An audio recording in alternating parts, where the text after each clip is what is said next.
শুভ নবমীর অনেক অনেক শুভেচ্ছা রইল আমার সকল বন্ধুদের। তো বন্ধুরা দেখতে পাচ্ছ আমি রেডি হয়েছি, অঞ্জলি দিতে যাব। তো আমাকে এই শাড়ি পরে কেমন লাগছে? তো এই শাড়িটা আমাকে দিয়েছে আমার ঠাকুমা শাশুড়ি।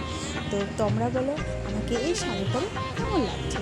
তো চলে এলাম রেডি হয়ে পুজোর থালা রেডি করতে। এদিকে দেখো আমার শাশুড়ি আমাকে বলতেছে এটা এভাবে রাখো, ওটা ওভাবে রাখো। তো দেখো আমার সব সাজানো কমপ্লিট।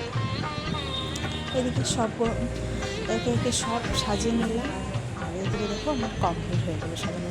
তারপরে চলে গেলাম আমার যে চুটকির কাছে। তো চুটকি নাকি আজকে শাড়ি পরবে, তো ওর মা কিছুতেই শাড়ি পরাতে পারে না। তো আমাকে বলছে আমার কাছে পরলো না। এদিকে আমার দেরি হয়ে গেছে, তো আমি চলে গেলাম আমি এখন মণ্ডপের কাছে। আর এই ভিডিওটা করে দিচ্ছে আমার ননদিনী।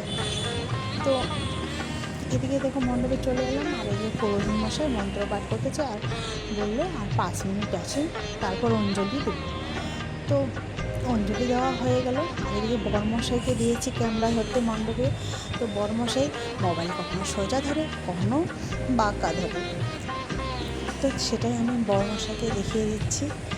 দেখো আমার পূজা কমপ্লিট। তো তোমরা কে কে অঞ্জলি দিয়েছো?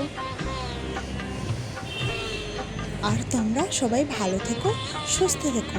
মা দুর্গার কাছে এটাই প্রার্থনা করব যে সবার মনস্কামনা পূরণ হোক।